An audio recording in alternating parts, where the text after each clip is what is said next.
Maya Johnson sat alone at the corner table in the Riverside High School cafeteria. She had her lunch tray in front of her and a thick book about civil rights history open beside it. The cafeteria was loud with talking and laughing, but Maya didn't mind. She liked the quiet space in her own head while she read. She was 16 years old and a junior. She had dark skin, wore her natural hair in twists, and always dressed simply in jeans and plain shirts. Most days she kept to herself. She had a few good friends, but they had different lunch periods, so Maya ate alone and read her books. Today she was reading about the Freedom Riders. These were brave people who fought for equal rights in the 1960s. Maya found their stories interesting and important. She took small bites of her sandwich while she read, completely focused on the pages. Across the cafeteria, 3 students watched her. Jake Morrison was tall and athletic, with blonde hair and expensive clothes. He played on the football team and came from the richest family in town. His father owned half the buildings downtown. Jake was used to getting everything he wanted. Next to him sat Brittany Chen. She was pretty and popular, always dressed in the latest fashion. Her parents were both professors at the university. Brittany got perfect grades and everyone thought she was sweet and kind. But that wasn't the whole truth. The third person was Derek Walsh. He was Jake's best friend since elementary school. Derek always had his phone out recording everything for social media. He lived with his mother in a small apartment, but he hung around Jake because it made him feel important. These 3 had been bothering Maya for weeks. They made comments about her hair. They laughed about her clothes. They called her names when teachers weren't listening. Maya tried to ignore them. She told herself they would get bored and stop. But they didn't stop. They got worse. Jake stood up from his table. "Come on," he said to Brittany and Derek. "Let's have some fun." Brittany giggled. "Leave her alone, Jake. You're so bad." But she got up anyway. She always did what Jake wanted. Derek grabbed his phone and started recording. They walked across the cafeteria toward Maya's table. Maya saw them coming. Her stomach felt tight. She tried to keep reading, hoping they would just walk past, but they stopped right at her table. "What are you reading, Maya?" Jake asked in a fake friendly voice. "Another boring book about boring people?" Maya didn't answer. She kept her eyes on the page even though the words were blurry now. Her heart was beating fast. "Hey, I'm talking to you," Jake said, louder this time. A few students at nearby tables looked over. "She thinks she's too good to talk to us," Brittany said. She leaned against the table, with her ugly hair and her stupid books. Still, Maya said nothing. She had learned that answering only made things worse. She just wanted them to leave. Jake's face got red. He didn't like being ignored. "You know what? I don't like your attitude." Before Maya could move, Jake kicked her lunch tray hard. The tray flew off the table. Food splashed all over Maya's lap. Chocolate milk soaked into her jeans. Pieces of sandwich stuck to her shirt. Maya stood up fast, shocked and dripping with food. "Why did you do that?" she asked, her voice shaking. "Oops," Jake said with a mean smile. "My foot slipped." Derek laughed behind his phone, recording everything. Brittany covered her mouth, pretending to be surprised, but her eyes were laughing too. Maya tried to clean herself with napkins, but it was too much. She was covered in food. Other students were staring now. Some were laughing. Some looked away, uncomfortable but not wanting to get involved. "Look at her," Brittany said loudly. "She's such a mess." Maya felt tears starting in her eyes, but she refused to cry in front of them. She wouldn't give them that satisfaction. She reached down to pick up her book, which had fallen on the floor. That's when Brittany shoved her. Hard. Maya stumbled backward, her arms flailing to catch her balance. She crashed into the chairs at the next table. The metal legs scraped loudly across the floor. "Get out of my way," Brittany said, pushing past her. Maya tried to steady herself, but her legs were shaking. She could feel everyone watching. The whole cafeteria had gone quieter. Even the mean laughter had stopped. Something felt different now. Worse. Jake walked up close to Maya. She could smell his expensive cologne. "You think you're special?" he said in a low voice that only she could hear. "You're nothing," then he kicked her. Not the table this time. Her. He kicked the back of Maya's leg right behind her knee. Maya's leg buckled. She fell forward, unable to stop herself. She crashed hard into the chairs and then onto the floor. Her hands hit first, then her knees, then her whole body. The impact knocked the air out of her lungs. Pain shot through her hands and knees. Her book slid across the dirty cafeteria floor. She lay there for a second, stunned and hurting, surrounded by spilled food and broken pieces of her lunch tray. The cafeteria was completely silent now. Then Maya heard a voice, a strong, older voice. "What in God's name is going on here?" Mrs. Patricia Hendricks, the lunch monitor, was rushing toward them. Mrs. Hendricks was a black woman in her 60s who had worked at the school for 20 years. She had seen a lot in her time, but her face showed shock and anger at what she had just witnessed. "Don't you move, Chemang," she said, pointing at Jake, Brittany, and Derek. Her voice was like steel. "Don't you dare move." She knelt down next to Maya. "Baby, are you hurt? Can you get up?" Maya nodded, embarrassed and in pain. Mrs. Hendricks helped her to her feet. Maya's hands were scraped and bleeding a little. Her knees hurt badly. But worse than the physical pain was the humiliation. Everyone had seen her on the floor. "Security," Mrs. Hendricks called out. "I need security in the cafeteria right now." 2 security guards came running. Mrs. Hendricks pointed at the 3 students. "These 3 just attacked this girl. Physical assault. I saw the whole thing." Jake tried to smile like it was no big deal. "We were just playing around. Right, Maya? Tell her it was just a joke." But before Maya could say anything, Mrs. Hendricks held up her hand. "I know what I saw. This was not playing. This was violence." Derek tried to slip his phone into his pocket, but he had forgotten to stop recording. The video was still playing on his screen. One of the security guards saw it. "Is that a recording of what just happened?" the guard asked. Derek's face went pale. Give me the phone," the guard said. It wasn't a question. Jake started to walk toward the cafeteria exit like nothing had happened. "Come on, guys. Let's go. This is stupid." But the second security guard stepped in front of him. "You're not going anywhere. Principal Rivera is on his way." Brittany's confident smile disappeared. She suddenly looked scared. "My parents are going to hear about this," she said, her voice high and nervous. "Yes, they are," Mrs. Hendricks said firmly. "They definitely are." Students all around the cafeteria had their phones out now. They had recorded everything. The attack, the fall, all of it. Some were already typing on their phones, probably posting to social media. Principal Marcus Rivera arrived, walking fast with his tie flying behind him. He was a tall man with gray hair and a serious face. He looked at Maya, covered in food and holding her scraped hands. Then he looked at the 3 students standing there trying to look innocent. "My office," he said quietly. "All 3 of you now." "But sir," Jake started to say. "Now," Principal Rivera repeated. His voice was calm but left no room for argument. As the security guards escorted Jake, Brittany, and Derek out of the cafeteria, Maya stood there shaking. Other students were coming up to her asking if she was okay, offering to help. But Maya felt like she was in a fog. Mrs. Hendricks put her arm around Maya's shoulders. "Come on, honey. Let's get you to the nurse's office. And then we need to call your parents." As they walked out of the cafeteria, Maya looked back. Her book was still lying on the floor in a puddle of chocolate milk. The chapter about the Freedom Riders was soaked and ruined. Maya didn't know it yet, but the next few hours would change everything. For her, for those 3 students, for the whole school. This moment in the cafeteria was just the beginning of something much bigger than anyone could have imagined. The videos were already spreading across the internet. By the end of the school day, thousands of people would see what happened. By the end of the week, the news stations would be calling. And by the end of the month, nothing at Riverside High School would ever be the same again. By the time Maya's parents arrived at school, everything had changed. The videos were everywhere. Not just Derek's video that he tried to delete. Other students had recorded the whole attack from different angles. Within 2 hours, the videos had been shared thousands of times on social media. Maya sat in the nurse's office with ice packs on her knees. Her mother, Linda Johnson, burst through the door first. She was still wearing her nurse's scrubs from the hospital. When she saw Maya's scraped hands and the bruises forming on her legs, her face went tight with anger and pain. "Baby," she said, pulling Maya into a hug. "Are you okay? Did they hurt you badly?" Maya's father, Robert Johnson, came in right behind her. He was a tall man who had served in the Army for 20 years. He was usually calm and steady, but now his jaw was clenched and his hands were shaking. "Who did this?" he asked quietly. That quiet voice scared Maya more than yelling would have.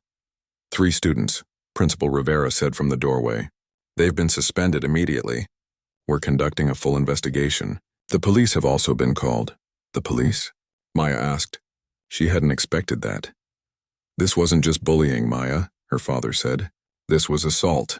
You were physically attacked. Her mother was looking at the videos on her phone. Someone had sent them to her. As she watched, tears started rolling down her cheeks. My baby, she whispered. They kicked you like you were nothing, like you were trash on the ground. Principal Rivera looked uncomfortable. Mr. and Mrs. Johnson, I want you to know that Riverside High has a zero-tolerance policy for violence. Those 3 students will face serious consequences. What consequences? Maya's father asked. His voice was still quiet and controlled. What exactly will happen to them? That depends on the investigation and what you decide to do legally, the principal said. But at minimum, they will be expelled. Their actions were caught on video. There's no question about what happened. Maya's parents took her home. Her younger brother Marcus, who was 14, met them at the door. He had seen the videos too. His friends had sent them to him. When he saw Maya's face, he started crying. Who were they? He asked angrily. I'll fight them. I don't care if I get in trouble. No, their father said firmly. We don't fight violence with violence. We fight it the right way, with the law. That evening, Maya's parents called a lawyer. Her name was Jennifer Washington, and she specialized in civil rights cases. She came to their house and talked to Maya about everything that had happened. Not just today, but the weeks of harassment before. This is a hate crime, Ms. Washington said after hearing everything. The racial comments, the targeting, the violence. We have a strong case. A hate crime? Maya asked. She had never thought of it that way. Yes, the lawyer said gently. What they did to you wasn't random. They targeted you because of your race. That makes it more serious under the law. Maya's parents decided to press full charges. They filed a police report for assault. They requested that the prosecutor add hate crime enhancements. They also prepared to file a civil lawsuit against the 3 students and their families. Meanwhile, at Jake Morrison's house, things were very different. Jake's father, Richard Morrison, was a wealthy real estate developer. He owned shopping centers and apartment buildings all over the county. He was used to solving problems with money and influence. When Jake came home after being suspended, his father was pacing in the living room. He had already seen the videos. Half the town had seen them by now. This is bad, Jake, his father said. But don't worry. I'll fix it. I didn't mean to hurt her that bad, Jake said. But he didn't sound sorry. He sounded annoyed that he was in trouble. It doesn't matter what you meant, his mother said quietly. She was sitting on the couch looking pale and worried. What matters is what you did. Your mother's right, his father said. But we'll handle this. I'm calling our lawyer. We'll make this go away. Richard Morrison believed money could solve anything. He called a famous defense lawyer who charged $500 an hour. He started making phone calls to people he knew on the school board. He even called a few local politicians who owed him favors. But this time, money and influence weren't enough. The videos were everywhere. The whole country was starting to see what Jake had done, and people were angry. At Brittany Chen's house, her parents were in shock. David and Susan Chen were both university professors. They had always believed their daughter was perfect. She got straight A's, she volunteered at the library, she was sweet and kind and respectful, or so they thought. This isn't like you, Brittany, her mother said, crying. Why would you do this? I don't know, Brittany said. But that was a lie. She knew exactly why. Because Jake wanted to. Because it was fun to have power over someone. Because everyone at school thought Maya was weird and different. Do you understand how serious this is? Her father asked. You could go to jail. You could have a criminal record for the rest of your life.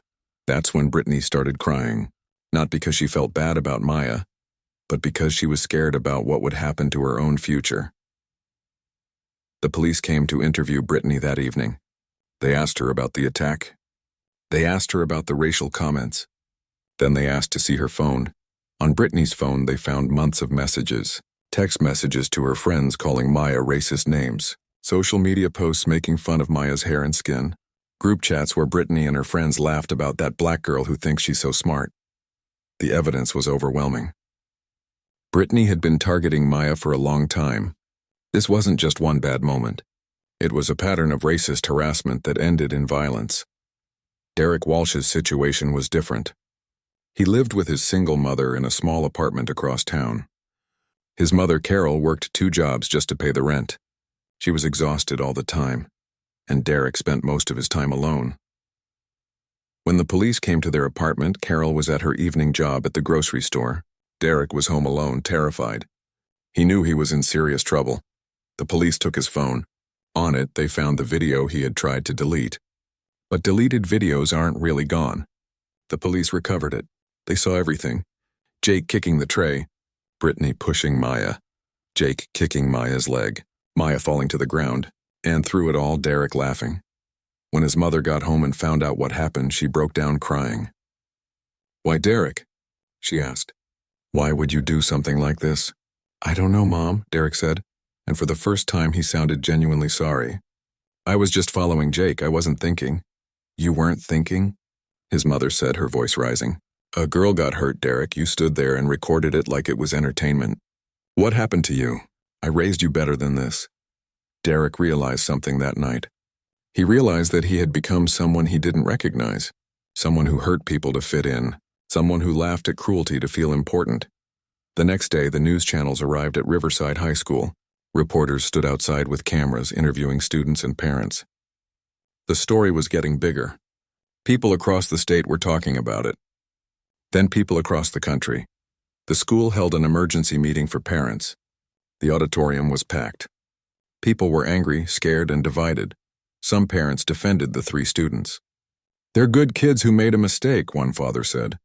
"Everyone makes mistakes. They shouldn't have their whole lives ruined." But other parents were furious. "A mistake?" A black mother stood up and said, "A mistake is forgetting your homework." This was violence. This was racism. My daughter comes to this school. How is she supposed to feel safe? The meeting got heated. People started arguing. Principal Rivera had to call for order several times. The school board members sat on the stage looking uncomfortable. They knew this was going to be difficult to handle. Outside the school, Maya's family received different reactions. Many people in the community reached out with support. They sent flowers and cards. They offered to help in any way they could.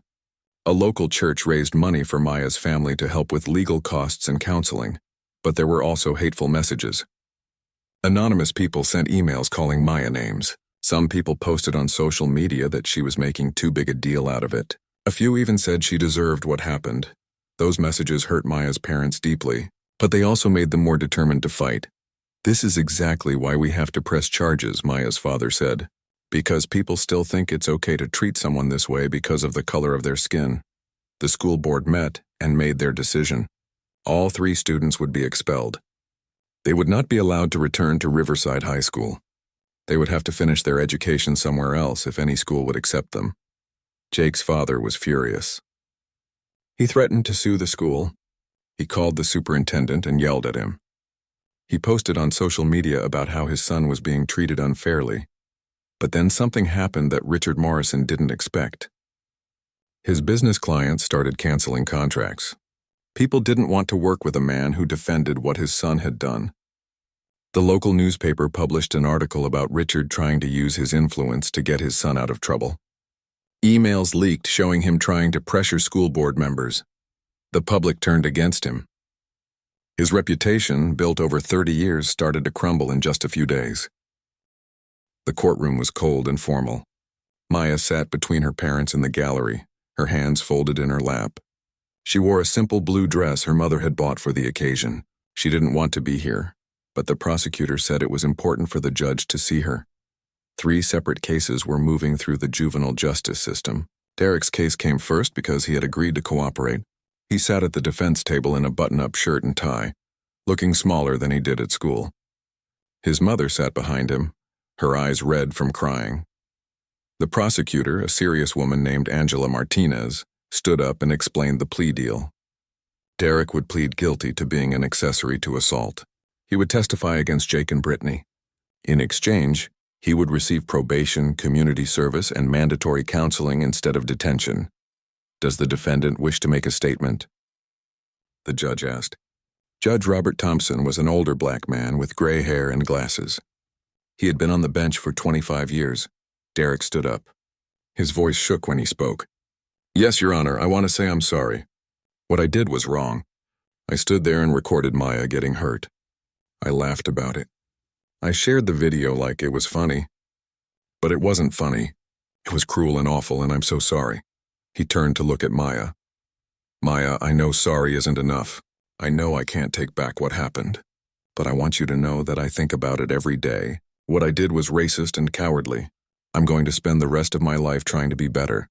Maya looked at Derek's face. She could see that he was crying. Part of her wanted to forgive him, but another part of her was still too angry and hurt. She said nothing. The judge accepted the plea deal. Derek would serve 2 years of probation, complete 500 hours of community service, attend racism and sensitivity training, and meet with a counselor twice a month. He would also participate in restorative justice meetings if Maya agreed. You're getting a second chance, Judge Thompson told Derek. Don't waste it. Use this to become the kind of man who stands up against cruelty instead of recording it. I will, Your Honor, Derek said. I promise.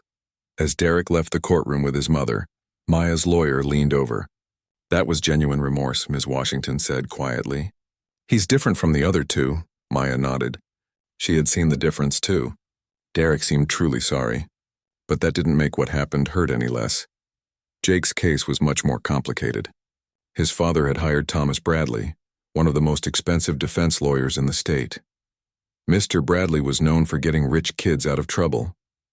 He wore expensive suits and had perfect white teeth that he showed off when he smiled, but Jake's father, Richard Morrison, made everything worse.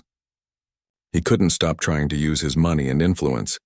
He sent emails to school board members asking them to reconsider Jake's expulsion. He offered to donate money to the school if they would be reasonable about the situation. He called parents of other students trying to get them to support Jake. Someone leaked those emails to the newspaper. The headlines were brutal. Rich developer tries to buy son's way out of assault charges. Morrison attempts to influence school board investigation. The public was outraged. Then it got worse for Richard Morrison. The FBI started investigating him for obstruction of justice and witness tampering. Some of the people he had contacted were potential witnesses in Jake's criminal case. Trying to influence them was a federal crime. Richard Morrison's business empire started falling apart. Companies canceled contracts with him. Business partners distanced themselves. Banks became nervous about lending him money. His wife, Catherine, filed for divorce, saying she couldn't stay married to a man with no moral compass. Everything Richard had built over 30 years was crumbling. And his son watched it all happen. Jake's trial took place 3 months after the cafeteria incident. The courtroom was packed with reporters and community members. Maya had to testify about what happened. It was the hardest thing she had ever done. She sat in the witness box and told the whole story.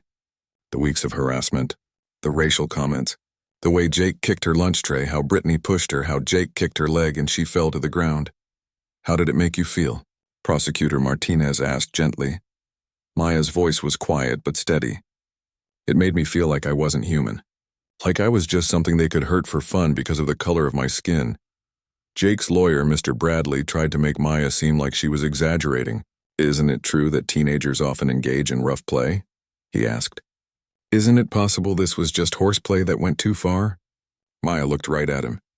There was nothing playful about being kicked until I fell on the ground. There was nothing playful about the racist names they called me. That wasn't play. That was hate. The jury seemed to agree with Maya. They watched the videos over and over. They heard Derek testify about Jake's racist comments and his plans to teach that girl a lesson. They heard from other students about the pattern of harassment. They also heard character witnesses. Former victims of Jake's bullying came forward.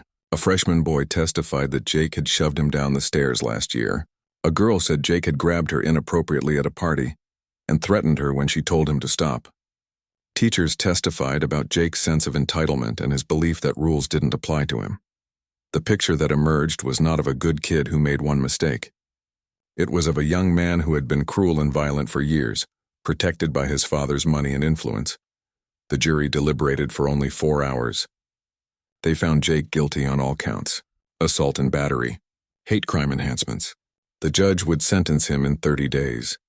When the verdict was read, Jake's mother started crying. Jake himself looked shocked, as if he couldn't believe this was really happening to him. His lawyer put a hand on his shoulder but said nothing. Richard Morrison wasn't in the courtroom. He was dealing with his own legal problems. The FBI investigation into his attempts to influence the case was moving forward. His business was bankrupt, his wife had left him, and now his son was going to juvenile detention. Everything he had tried to protect had been destroyed.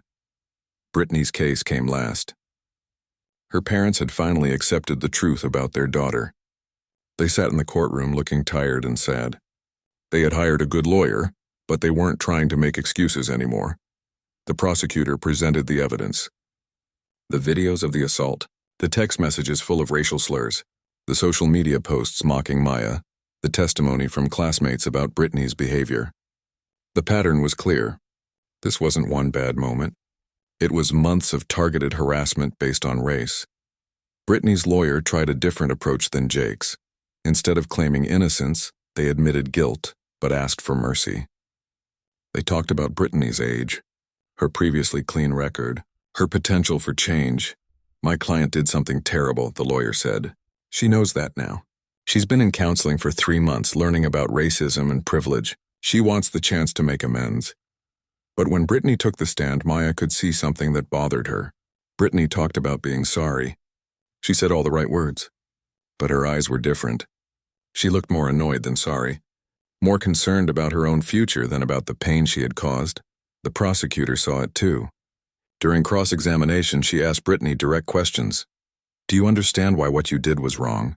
Ms. Martinez asked. "Yes," Brittany said. "I shouldn't have pushed her." "I didn't ask what you did," the prosecutor said. "I asked if you understand why it was wrong." Brittany hesitated. "Because it hurt her?" "Why did you target Maya Johnson specifically?" The prosecutor asked. "Why not some other student?" Brittany's lawyer objected, but the judge allowed the question. Brittany looked uncomfortable. "I don't know. I guess she was different." "Different how?" The prosecutor pressed. "Just different," Brittany said, not wanting to say the real reason out loud in court. But everyone in the courtroom knew what she meant.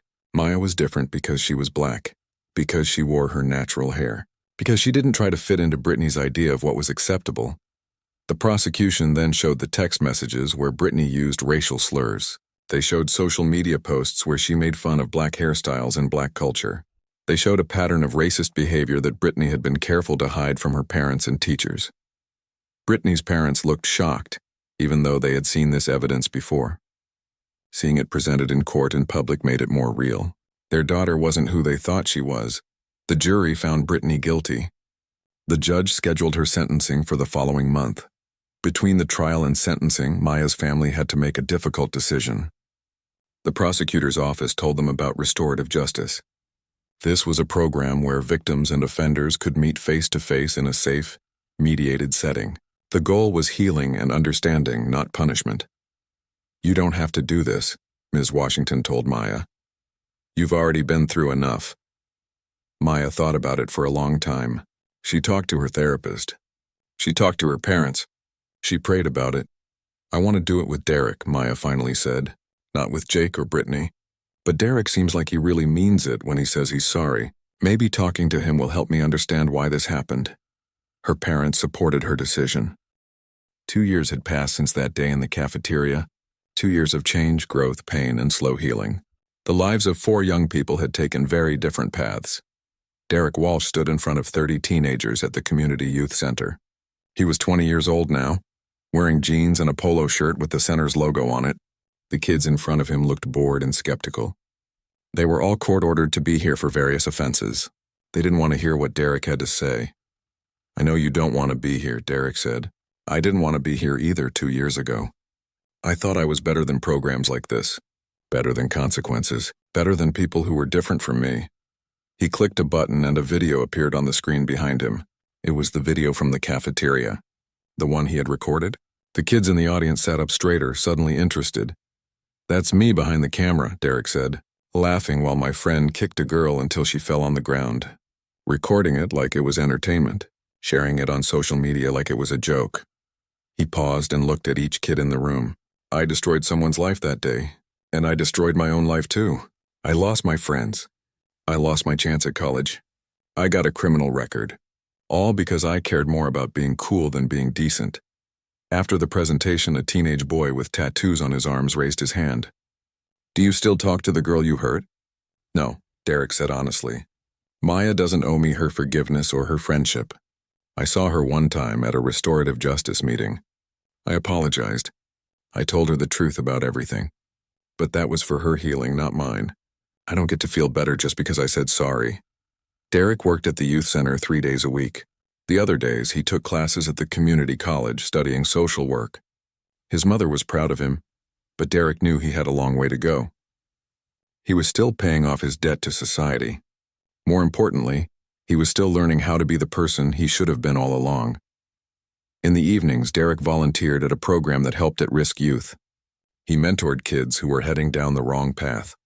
Kids who cared more about popularity than character. Kids like he used to be. One of his mentees was a 15-year-old named Marcus who had been bullying younger kids at school. Derek met with Marcus every week at a coffee shop. "Why do you do it?" Derek asked him one day. "Why do you pick on kids smaller than you?" Marcus shrugged. "I don't know. It makes me feel strong, I guess." "Does it really?" Derek asked. "Or does it just cover up the fact that you feel weak?" Marcus looked uncomfortable. "Maybe." Derek pulled out his phone and showed Marcus the cafeteria video. "This is what feeling strong looked like to me. But really I was weak. Too weak to stand up to my friends. Too weak to do the right thing. Too weak to see someone else's humanity." Marcus watched the video with wide eyes. "That was you?" "That was me," Derek said. "And look where it got me. I can't go to most colleges because of my record. I lost 2 years of my life, and worst of all, I hurt someone who never did anything to me. Don't be like I was, Marcus. Be better." Derek wasn't perfect. He still struggled sometimes with old habits and old thinking. But every day he tried to be a little bit better. And slowly he was building a life he could be proud of. Brittany Chen sat on the floor of the Community Action Center, surrounded by children. She was reading them a story about Martin Luther King Jr. The kids listened, their eyes wide as she read about marches and speeches and the fight for civil rights. Why were people so mean to him? A little girl named Jasmine asked. She was 6 years old with bright, curious eyes. Brittany closed the book. This was the part she had learned to be honest about. Because some people judge others based on the color of their skin. They think people who look different are less important. It's wrong, but it happens. "That's stupid," Jasmine said matter-of-factly. "You're right," Brittany said. "It is stupid. And it's still happening today." Brittany's journey over the past 2 years had been difficult and humbling. As part of her probation, she had to complete 800 hours of community service. But not just any community service. The judge required her to work specifically in communities of color, with organizations that fought against racism. At first, Brittany resented it. She went through the motions, counting down the hours until she could be done. But then something changed. She met Ms. Washington. Not the lawyer Ms. Washington, but a different woman with the same last name. Evelyn Washington was 78 years old and volunteered at the Community Action Center 3 days a week. She had lived through segregation, the civil rights movement, and decades of fighting for equality. Ms. Washington didn't let Brittany slide by with fake niceness. She saw right through her. "You don't want to be here," Ms. Washington said the first day they met. It wasn't a question. "No, ma'am," Brittany admitted. "I have to be here for my probation." "I know your story," Ms. Washington said. "I read about what you did to that girl in the cafeteria. Now you're here because a judge told you to be, not because you care." Brittany felt defensive. "I do care. I'm learning about racism. I'm trying to be better." Ms. Washington looked at her with sharp, knowing eyes. "Are you learning? Or are you just going through the motions so you can check a box and move on with your life?" That question haunted Brittany. She thought about it for days, and she realized Ms. Washington was right. She was playing a part, saying the right things, but not really changing inside. The next week, Brittany came back to the center and asked Ms. Washington if they could talk. "I want to really learn," Brittany said, "not just pretend. I want to understand why what I did was so wrong. Will you teach me?" Ms. Washington studied her for a long moment. Then she nodded. "Sit down, child. We have a lot to talk about." Over the months that followed, Ms. Washington became Brittany's mentor and eventually something like a grandmother. She told Brittany stories about growing up in the segregated South. about drinking from colored-only water fountains, about being called names and treated as less than human. But the worst part, Ms. Washington said, wasn't the laws or the signs. It was the people who thought they were nice, who thought they weren't racist, but who still saw me as different, as less than. People who smiled to my face but wouldn't want their children to marry someone like me. Brittany thought about her own beliefs. She had never thought of herself as racist. She had friends of different races. She donated to charity. But deep down she had seen Maya as different, as other, as someone it was okay to target. I think I was one of those people, Brittany said quietly. I thought I was nice, but I wasn't. I was racist and I didn't even know it.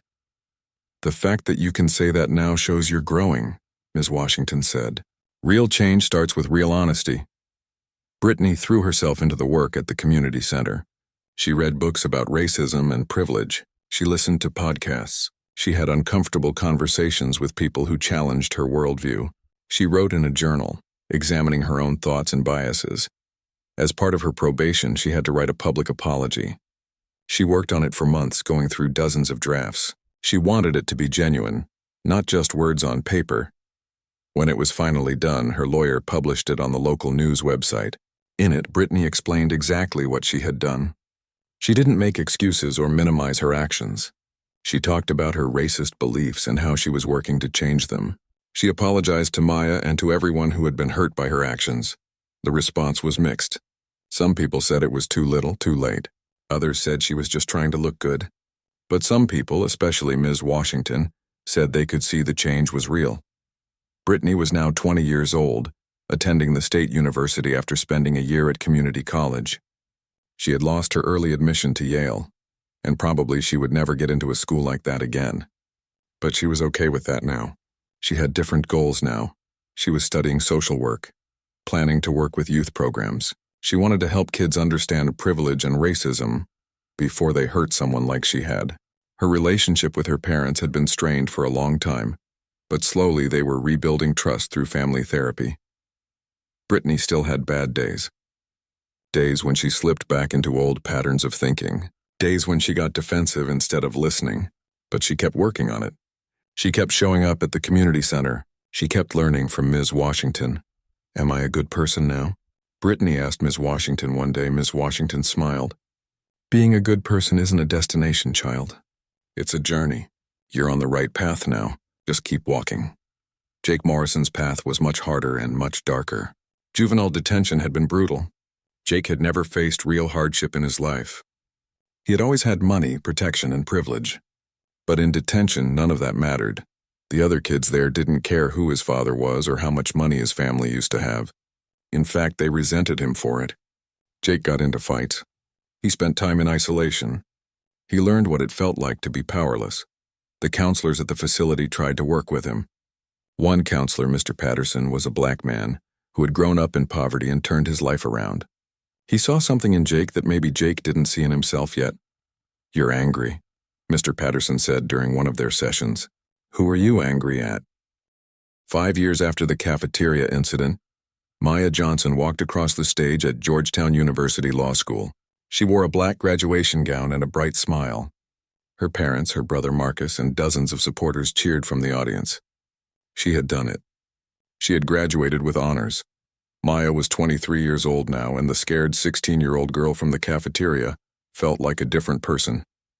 The incident had left scars, both physical and emotional. She still had nightmares sometimes. She still felt anxious in crowded cafeterias. But she had not let that day define her. After the attack, Maya had spent months in therapy working through her trauma. She had support groups and counselors and people who believed in her. Slowly, she had found her voice. Instead of being silenced by what happened, she became louder. In her junior year of high school, Maya started an anti-bullying initiative called See Something, Say Something. The program trained students to recognize bullying and intervene safely. It spread to 12 schools in the county within a year. Maya began speaking at schools and community events about her experience. She talked about bullying, racism, and standing up for others. She was nervous at first, but she discovered she was good at it. Her story was powerful and people listened. Universities noticed. Maya received scholarship offers from several top schools. She chose Georgetown because of their strong civil rights program. She wanted to become a lawyer who fought for people who couldn't fight for themselves. In college, Maya thrived. She joined the Black Student Union and became president in her senior year. She volunteered with legal aid organizations, helping people who couldn't afford lawyers. She wrote articles for the school newspaper about racial justice and education reform. She also found love. His name was David, a kind and thoughtful man studying to be a doctor. He knew her story, all of it, and he never treated her like she was broken. He saw her strength. "You're the bravest person I know," David told her one night as they studied together in the library. "I don't feel brave," Maya said. "I still get scared sometimes. I still remember." "Bravery isn't not being scared," David said. "It's being scared and doing it anyway. That's you." After college graduation, Maya wrote a memoir called Kicked Down, Standing Up. In it, she told her full story: the harassment, the attack, the aftermath, and her healing journey. The book became a bestseller and was used in schools around the country to teach about bullying and racism. Maya used the money from the book to start a foundation that supported young victims of racial violence. The foundation paid for therapy, legal fees, and education expenses. It helped dozens of young people every year. Now graduating from law school, Maya had big plans. She had accepted a job at a civil rights organization that fought against discrimination in schools. She would be helping kids who faced what she faced, making sure they had someone in their corner. As Maya left the graduation ceremony, reporters asked for interviews. Even 5 years later, people remembered her story. She had become a symbol of resilience and justice. "How do you feel?" a reporter asked. "Do you ever think about those kids who hurt you?" Maya paused. She had been asked this question many times. "I think about that day sometimes," she said. "But I don't think about them much anymore. They don't get to take up space in my mind. I'm focused on my future and helping other kids have a future too." "Do you forgive them?" another reporter asked. "Forgiveness is complicated," Maya said carefully. "Some people deserve it. Some people earn it through change and growth. And some people, well, I'm not required to forgive. I'm allowed to move forward without forgiving. And that's what I've done." Maya's life was full now, full of love, purpose, and hope. The cafeteria incident had tried to break her, but instead it had revealed how strong she really was. She was not defined by what others had done to her. She was defined by what she chose to do next. Derek Walsh sat in a small office at the Youth Empowerment Center, looking at college acceptance letters. At 23, he had finally done it. After years of community college and hard work, he had been accepted to the State University social work program. His path had been long and difficult. After his probation ended, Derek had continued working with at-risk youth. It wasn't court-ordered anymore. He chose it. It had become his calling. He had gotten his associate degree from community college with a 4.0 GPA. He had worked full-time while going to school. He had volunteered hundreds of additional hours beyond what his probation required. He had become a certified peer counselor and a trained mediator. Derek's mother, Carol, was proud of him. She had worked so hard to provide for him, and she had been devastated by what he did, but she had watched him change. Really change. Not just saying sorry, but living sorry every single day. "I'm proud of you, baby," she said when he showed her the acceptance letter. "You made a terrible mistake, but you didn't let it be the end of your story." Derek had never contacted Maya again after that one restorative justice meeting. He wanted to respect her boundaries, but he thought about her often. He hoped she was okay. He hoped she was thriving. He hoped his apology had meant something to her healing, even if she never forgave him. In his work with youth, Derek was honest about his past. He showed them the video of the cafeteria incident. He told them exactly what he did and why it was wrong. He didn't hide from his shame. He used it to teach. One of his success stories was Marcus, the kid he had been mentoring. Marcus had been heading down a bad path, bullying and fighting. But Derek's honesty and guidance had reached him. Marcus had turned his life around. He was now in high school, getting good grades and helping other kids avoid the mistakes he almost made. "You saved my life, man," Marcus told Derek one day. "No," Derek said. "You saved your own life. I just showed you what happens when you don't." Derek had dated a few people over the years, but nothing serious. When people found out about his past, about what he did, many of them left. He understood. He didn't blame them. His criminal record and his history would always be part of him. But recently he had met someone named Sarah who worked at the youth center. She knew his whole story before they went on their first date. She had watched him work with the kids. She had seen his dedication and growth. "I'm not dating who you were," Sarah told him. "I'm dating who you are now, and who you're becoming." Derek's future was still uncertain in many ways. His criminal record made some jobs impossible, but he had found his purpose. He would spend his life trying to prevent other kids from making the mistakes he made. It wouldn't undo what he did to Maya. Nothing could, but it was something. It was his life's work and his living apology. Brittany Chen sat in her small office at the Family Services Center, reviewing case files. She was 23 now, a licensed social worker, and she worked with families in underserved communities. It was hard work, emotionally draining work, but it was important. Brittany's journey had taken her down a path she never expected. She had lost her admission to Yale, and that had felt like the end of the world at the time. But now, looking back, she realized it had been a new beginning. After completing her probation and community service, Brittany had attended State University. She majored in social work with a focus on racial justice and community development. Her mentor, Ms. Evelyn Washington, had guided her every step of the way. Ms. Washington had passed away last year at the age of 80. Brittany had been devastated. The funeral was full of people whose lives Ms. Washington had touched. Former civil rights activists, community leaders, and young people like Brittany who she had mentored. "She saw something in me when I didn't deserve it," Brittany said at the funeral. "She didn't let me hide from what I had done, but she also didn't give up on me. She taught me that change is possible if you're willing to do the work." Brittany had kept Ms. Washington's photo on her desk. Sometimes when she faced difficult decisions, she asked herself what Ms. Washington would do. Brittany's relationship with her parents had healed, but it had taken years. They had all gone to family therapy together, examining how Brittany had developed racist beliefs despite growing up in an educated, seemingly progressive household. "We didn't talk about race enough," her mother admitted in one session. "We thought if we just treated everyone nicely, that was enough. But we didn't teach you to see and challenge racism, including your own. I thought being a good person meant not actively hating anyone," her father added. "I didn't understand that silence and comfort with the status quo is a choice too. A harmful choice." Now, Brittany's parents were active in anti-racism work themselves. They had educated themselves, changed their social circles, and used their privilege to advocate for change. The incident with Maya had been a wake-up call for the whole family. Brittany was engaged to a man named James, who was black. When they started dating, she'd been honest with him about her past. She showed him the videos, the court documents, everything. She told him about what she did to Maya. James had been silent for a long time after hearing the story. "Why are you telling me this?"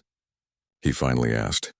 "Because you deserve to know who I was," Brittany said, "and you deserve to decide if you believe I've changed." James thought about it for several weeks before agreeing to keep dating her. "I'm not dating you because you're fixed or perfect," he told her.